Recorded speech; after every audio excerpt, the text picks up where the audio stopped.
Welcome back. Welcome back. Welcome back to Change Ed. Changed. Change it. We sound so excited to be here. I am as thrilled as you are that you tuned in to this episode of Change Ed. I'm your host, Andrew Kuhn, education consultant, AC, from Montgomery County Intermediate Unit. Here with me, Patrice Semichek, also an EC from the Montgomery County Intermediate Unit. And Tony Marabito from Carbon Lehigh Intermediate Unit, SDF.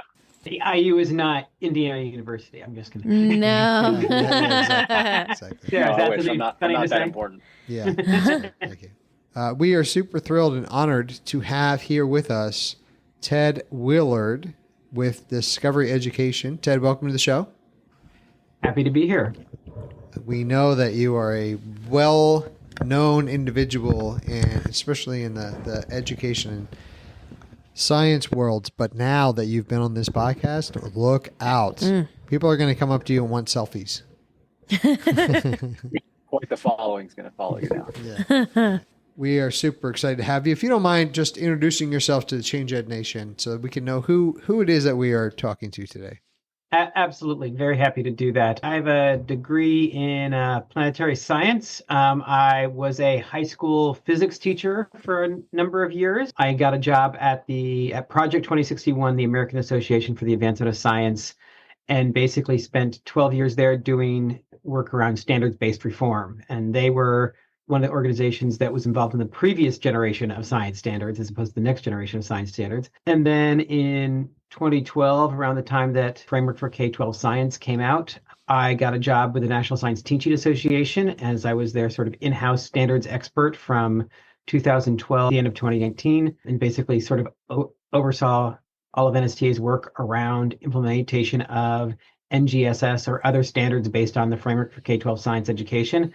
And then in 2019, I moved over here to Discovery Education, where I've been designing standards-based curriculum for K-12 students, mostly focused on middle school, but have been done work all across the K-12 spectrum. So I'm really interested in the planetary science. Can you tell me about that? What is that? What do you study, and what does that mean? Astronomy is technically stars. Planetary science is technically planets, although it did a bit of both of those things. And so basically trying to understand the planets. My advisor was famous in the astronomy community of sorts because his specialty was studying when a star is passing behind a planet or a planet is passing in front of a star, and studying carefully the light from that star. So when I better be getting this right, that it was Uranus and not Neptune, I think I'll be very embarrassed. When the planet passed by that star, there was these little dips in the amount of light, dip, dip, dip, and then a symmetrical dip, dip, dip on the other side, which led him to be the first person on the planet as he was kind of analyzing this data to realize that Uranus had rings, because those dips in the light were from the rings blocking the light from the star. That's amazing. Wow. To be clear, Ted, Patrice and I knew that. We just wanted you to clarify for Andrew. Yes. No, that's very cool. Thank you for explaining it to him. It's great. Thank you, Tony, for airing my dirty laundry. I appreciate you doing that. Yeah. So the big question is how many planets are there? Because I know we've gone back and forth in my lifetime as a student. We've gone back and forth. So now that we have a planetary expert with us, what is the answer, and how are we clarifying planets? I actually now, this was my biggest moment in the media prior to this podcast. I'm to say this podcast is not. Is that I actually, AAAS was contacted by EdWeek when there was this big change about the aspect of whether Pluto is a planet or not, and they had me talk to the reporter, and so there's one little quote line from me in that. The way I've said it then was the aspect of it is that planets and all these things are human labels we put on things. Nature isn't so nearly clear cut. And so it's not surprising sometimes that it's hard to decide whether one thing is part of this group or that group. And, it's all just about of how we find things easy to categorize. Pluto is what Pluto is. It was a case of that we figured out some things that Pluto was a little bit different than we thought it was. We started to get to the point where we had some other bodies in the solar system that were bigger than Pluto and had a better claim to be a planet than Pluto did. And so somebody had to decide, a group had to decide, do we want to like start talking about there being, 10, 11, 12 planets? Or do we want to say Pluto isn't a planet? Okay, so this is your Change Ed exclusive, ladies and gentlemen. That's right. Well, no, but I really Drop like the bomb out there. I like how you explain that. Is that it's really Pluto has always been what Pluto has always been. It's the way in which we're categorizing it and the depth of our knowledge to understand more about it. Therefore, we're shifting our understanding. That's science, though, right? Like Exactly. Yep. I love that. And to your point, with it being science, things don't always have to be what they've always been. So we are able to adjust and to make new informed decisions about things, and that might change a little bit. So I appreciate that as well. To connect into something I'm sure I will say later on, and says when suddenly you have new evidence, it means that you sometimes need to adjust your model. Yes. And that's all we did with Pluto. Right. We adjusted our model.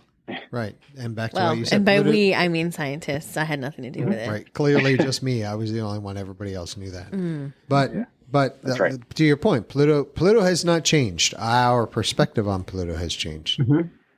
Got I it. love that. Can I ask a little about Discovery Ed? Sure. In our work, we get to do a lot of curriculum work with schools. My focus recently has been a lot with elementary, but I like that you mentioned middle school and your design with curriculum. With the shift in our steel standards that we've been working with a lot here, like where do you even begin with the whole? We were mentioning storylines prior to the podcast beginning, things like that. Like there's so much to take in, and we love the shift here. We're very excited for it, but I couldn't even imagine taking on a task like this. So could you kind of like walk us through your role and what you do and how you do it? This may not surprise you in some ways, and clicks and other things we're doing here. You start with the standards. What are my goals? If I need to think about where do we want to get students to go. When I say me, my colleagues and I'm not doing this by myself. No, it's a group effort. We want to figure out what we want students to learn. And then we need to start to think about how do we get there. And the big piece is this aspect of phenomena. A real key aspect of student learning that this whole shift is all about is appreciating the idea that we want to get away from having students engage, basically playing the game of school.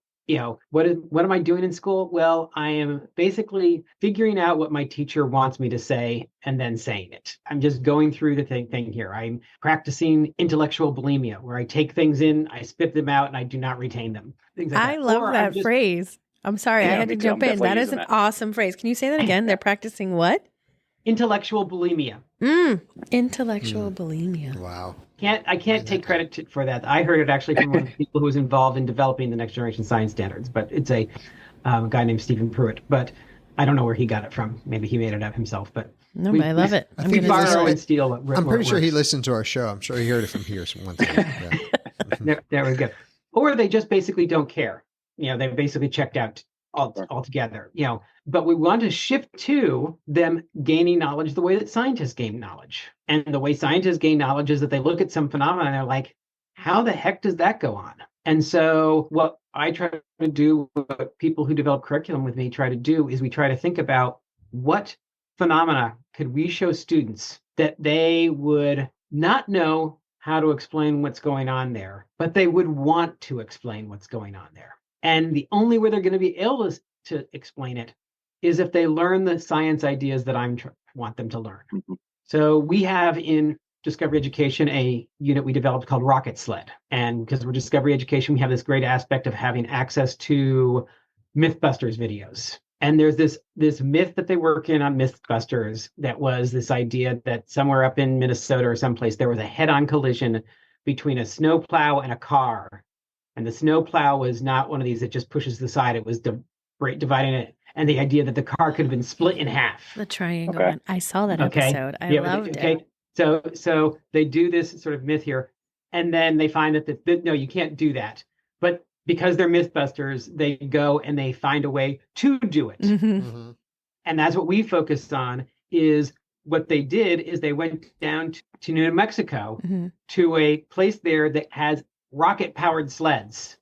And they built a snowplow blade onto a rocket-powered sled that got it going at 600 miles an hour, and it literally split a car in half. And so you show kids that video, and you want them to now think about how the heck did they do that? How did they get it going that fast? Why was that able to split the car in half when the other thing wasn't able to split the car in half?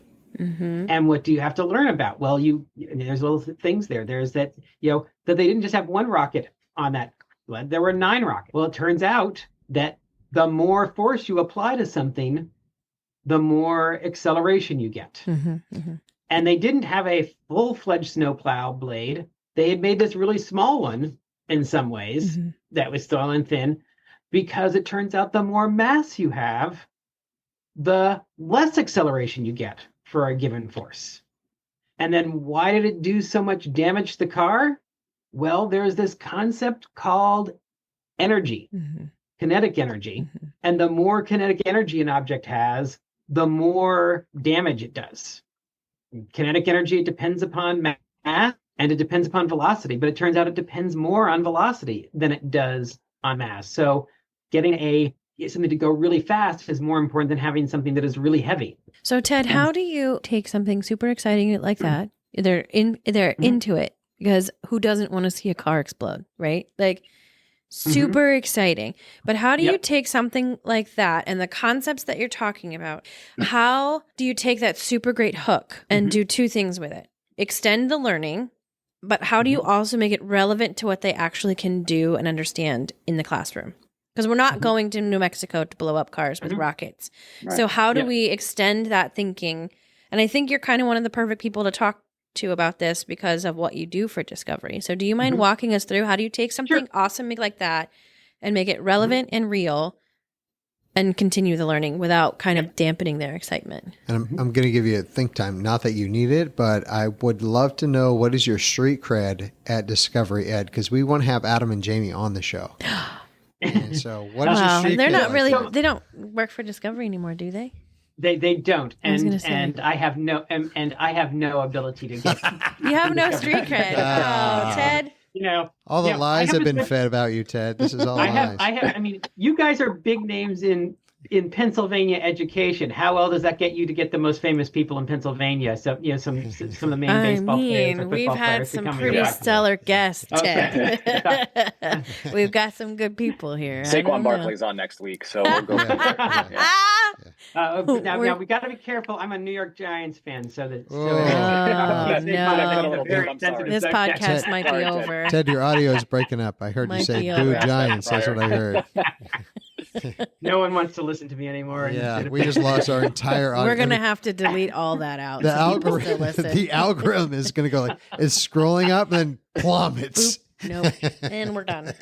Ted's never allowed back. So what was the question now? No.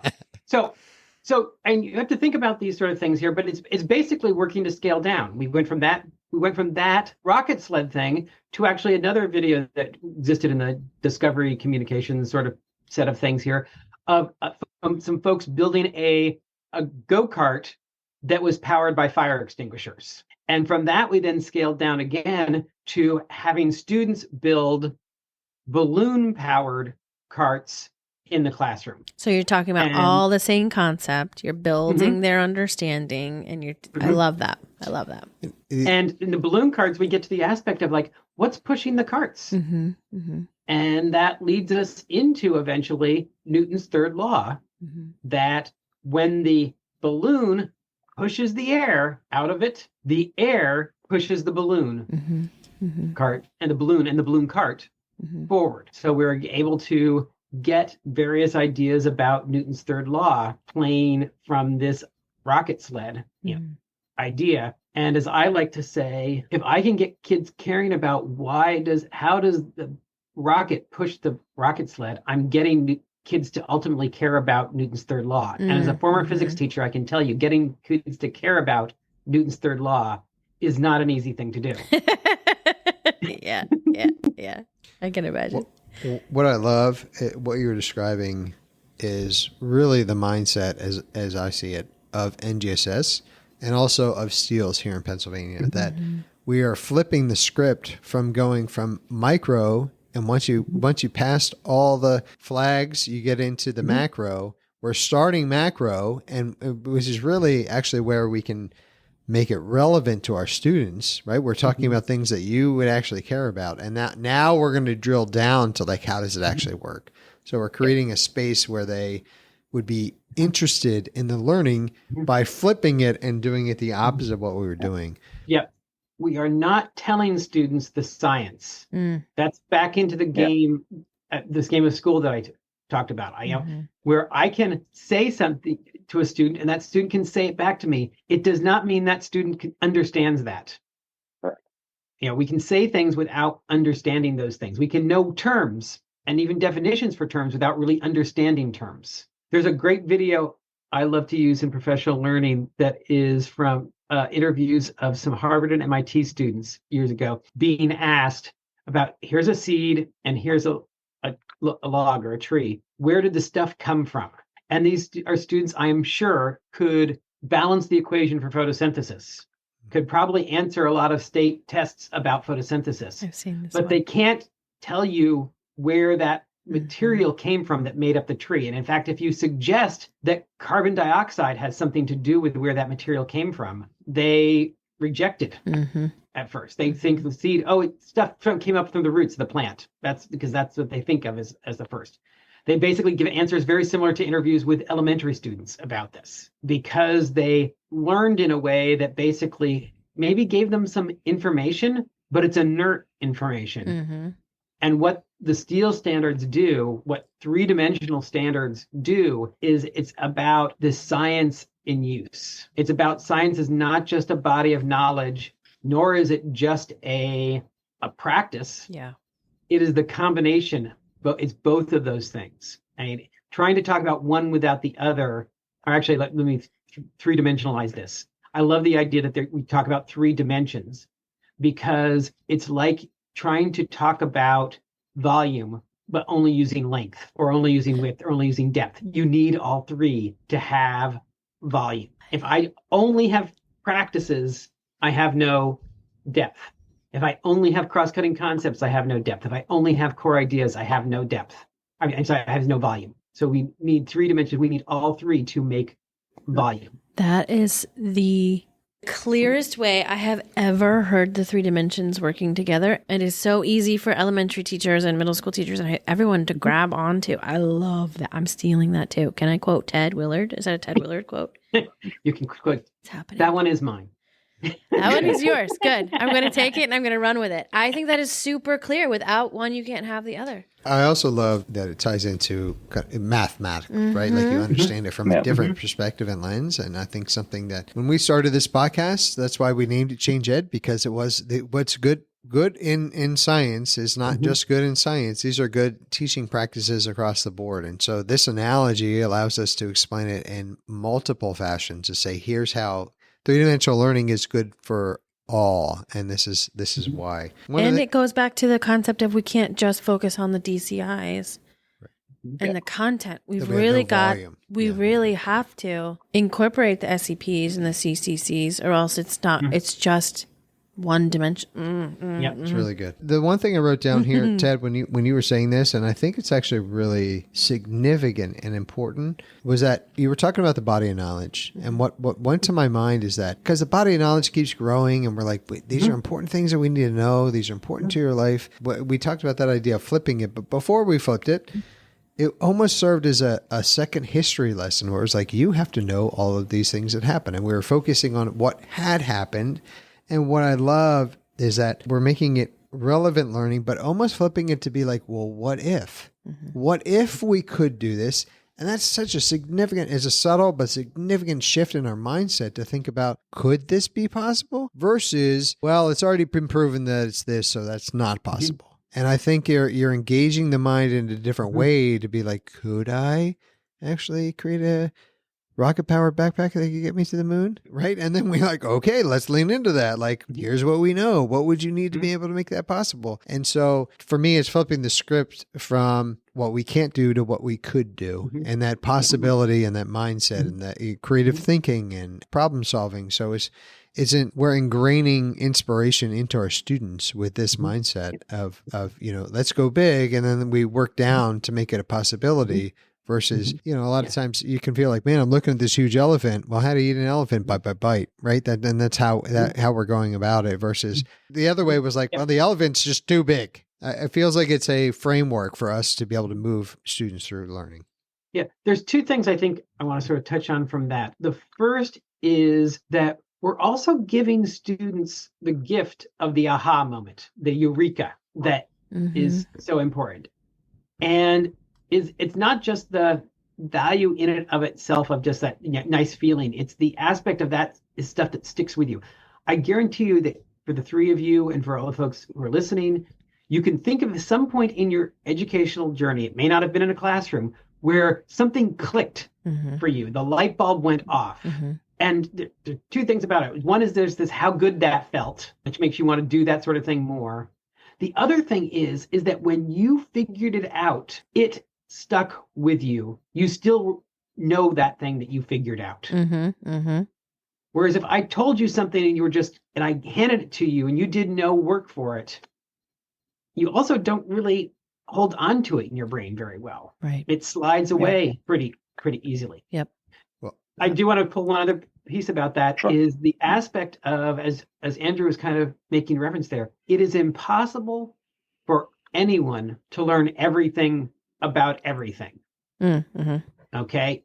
There is a limit to how much content any one person can learn in a human lifespan. And there's more content out there than can be captured. There's more than we have time for in our classroom day. Time is our most valuable resource. We talk about money as an issue, but time is the really most valuable resource in there. So another great thing about these standards that are based on the framework is trying to really think about what are the ideas that are most valuable to students as they go out in the world to work on. There are some ideas that just have some more value. The ideas of force and motion, the idea of energy, ideas about the particulate nature of matter, natural selection, understanding about cells, understanding about plate tectonics. All of these different things here are powerful in some ways that they're generative. That they basically, those ideas are very useful into developing new ideas. And those ideas are really valuable in a wide ranges of phenomena. Thank you so much for being on the show. Thank you for coming. Make sure that you tell the entire Discovery Education Network and especially Adam and Jamie about our show. And or maybe John Cena, because he did Shark Week this year. Oh, there you go, John. Yeah, look, you can name drop all you want. Shaq, I think did it at some point. Yeah. I mean, anybody. But for our listeners, the sharks. I'll talk to the sharks. I'll talk to the sharks. Our listeners, thank you for tuning in. Be sure to like, subscribe, and share. Wow. Like, subscribe, and share. You got it. I feel like a YouTuber right now. All right. We'll do Ted and then we'll hang up the Spurs. Hang up this purse? Spurs? Hang up the Spurs? What? Who's hanging up a purse? No one has a purse. Who hangs up spurs? When do you have spurs? It's a saying. Are you from Tony? Texas? Help What? me out here, Tony. Is it a Tony? Is it a Tony? Have you ever heard this? All I just learned was that Andrew wears assless chaps. That's what I just learned.